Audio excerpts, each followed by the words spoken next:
कौन से फूलों की सुगंध है ये? देवराज इंद्र, क्या खोज रहे हैं आप? प्रणाम ऋषि दुर्वासा। आयुष्मान भव। आज स्वर्ग का वैभव छोड़कर आप वन का आनंद लेने कहाँ आ गए? मैं तो अपने स्वर्गलोक में बैठ प्रसन्नता पूर्वक नृत्य का आनंद ले रहा था ऋषिवर, परंतु मेरा ये ऐरावत मुझे इस वन तक खींच लाया और यहाँ आने के पश्चात इस मनमोहक सुगंध ने मेरा हृदय प्रसन्नता से भर दिया है। ओह, तो महादेव के मित्र और मेरे प्रिय नारायण और उनकी इस प्रिय पारिजात फूलों की इस माला ने आपको भी मंत्रमुग्ध कर दिया। मेरी ओर से आप इस माला को आप अपने सत्कार के रूप में स्वीकार करें। पारिजात फूल, परंतु ऋषिवर, ये साधारण से पारिजात फूलों की माला मेरे किस काम की? इस फूलों की सुगंध ने मेरे ऐरावत का मन भी मोह लिया है। ये साधारण सी माला मैं अपने ऐरावत को समर्पित करता हूं।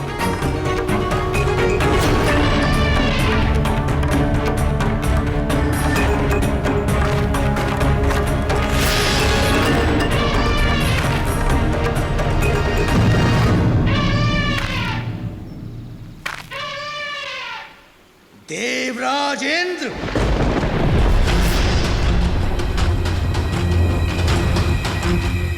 आपका ये दुस्साहस मेरे प्रिय नारायण की सबसे प्रिय पारिजात फूलों की माला का ये अनादर। परंतु ऋषिवर, हमने कहा। बस,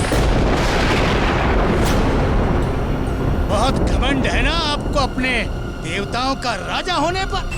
ये घमंड ही आपके पतन का, समस्त देवताओं की शक्तियों का अंत भी बनेगा।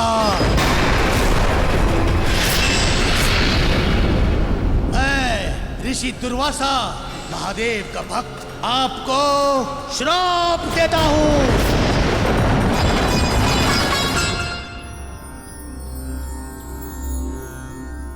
आप इस प्रकार चिंतित मत हुआ करिए, हम सदैव आपके साथ ही रहेंगे। सभी देवता आपकी इस मूर्खता और घमंड के कारण श्रीहीन हो जाए और ये ऐरावत जिसकी आप सवारी करते हैं, ये आपसे लुप्त हो जाएगा। आपके समस्त जीवन में लक्ष्मी का कोई भी स्थान नहीं रहे, कोई भी स्थान नहीं रहे, कोई भी स्थान नहीं रहे।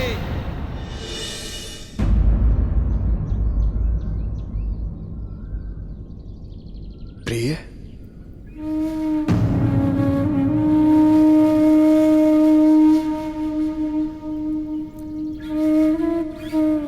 दुर्वासा ऋषि का श्राप, हमें जाना होगा। हमें छोड़कर मत जाइए प्रिय, आपके बिना ये वैकुंठ अधूरा है, ये विष्णु आपके बिना अधूरा है। आपका स्थान कमल की पंखुड़ियों पर है, जिनकी शोभा आप ही हैं। इन पेड़ पौधों की लाली आपसे है, हमारे मन की शांति आपसे ही है प्रिय। प्रिय, हमें जाना ही होगा। जिस प्रकार हम अपने भक्तों के वरदान का मान रखते हैं, ठीक उसी प्रकार हमें अपने भक्तों के श्राप का मान भी रखना होगा। ऋषि दुर्वासा का श्राप है, उसे तो पूरा करना ही होगा। समुद्र में विलुप्त होना ही होगा, एक उद्देश्य के लिए, संसार को सीख देने के लिए।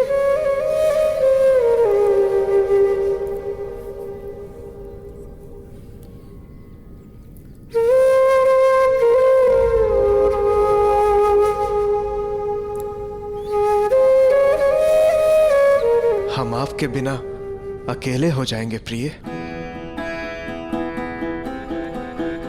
आप अकेले कहाँ हैं प्रिय? आपके मित्र महादेव, वो है ना आपके साथ, आपका ध्यान रखने के लिए।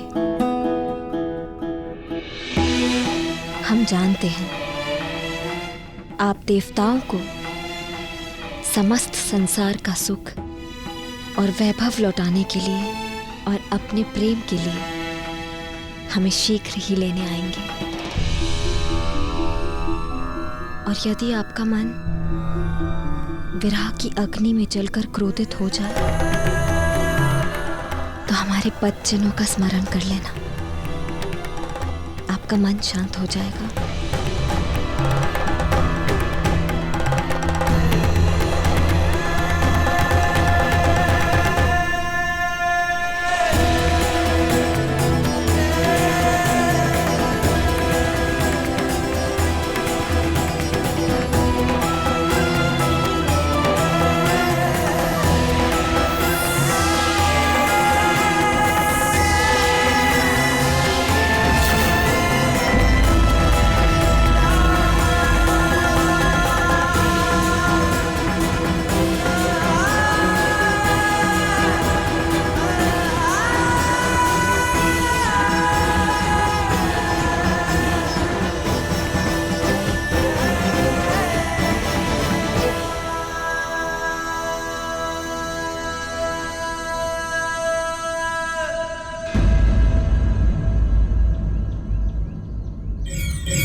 कहा था ना मैंने,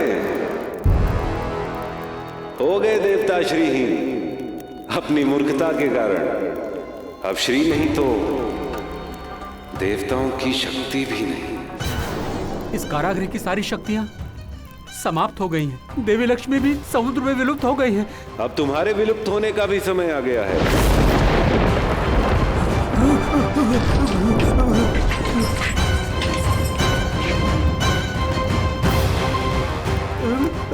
हे कलयुग, हमें मत मारो, प्राणदान दे दो। कल मैं कहा तुम्हें मारने वाला हूं।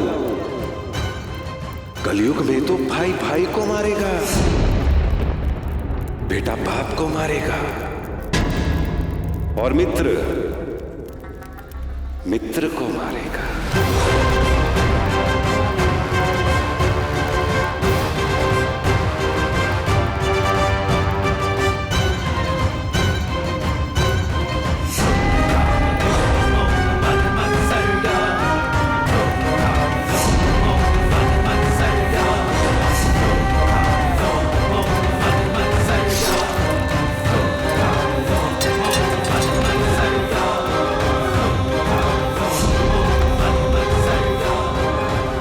अकेले कहाँ है प्रिय? आपके मित्र महादेव वो है ना आपके साथ, आपका ध्यान रखने के लिए।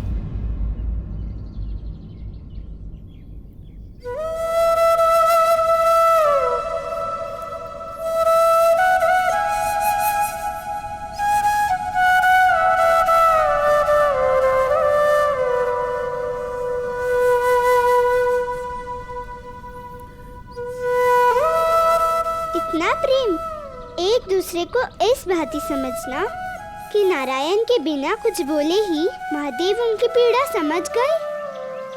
ये तो एक दूसरे के पूरक है ब्रह्मदेव।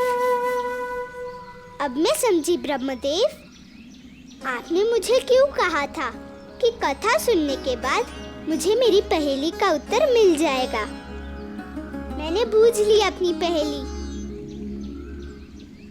ये एक फल इन दोनों के लिए पर्याप्त कैसे है? संसार एक, सृष्टि एक, वैसे न से नारायण और म है महादेव, मिलकर बनते हैं एक नमः।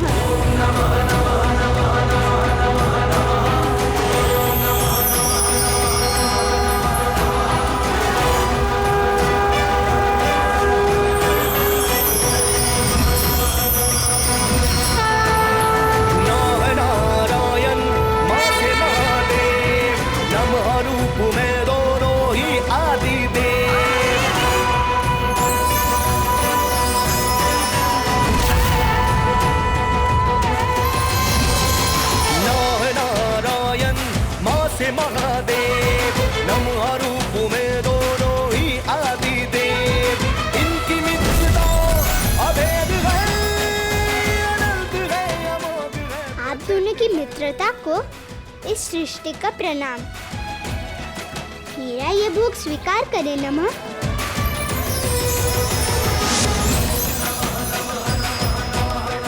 परंतु ब्रह्मदेव, यदि कलयुग ने नारायण और महादेव के कारण इस सृष्टि के भीतर जो संतुलन बना हुआ है, यदि उसे बिगाड़ने का प्रयत्न किया तो?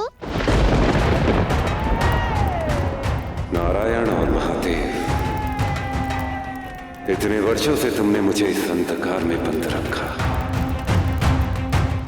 किंतु अब कली आ रहा है अपना युग लेकर, कलयुग लेकर, कलयुग लेकर। कली की बारी आई, अब कलयुग होगा स्थायी।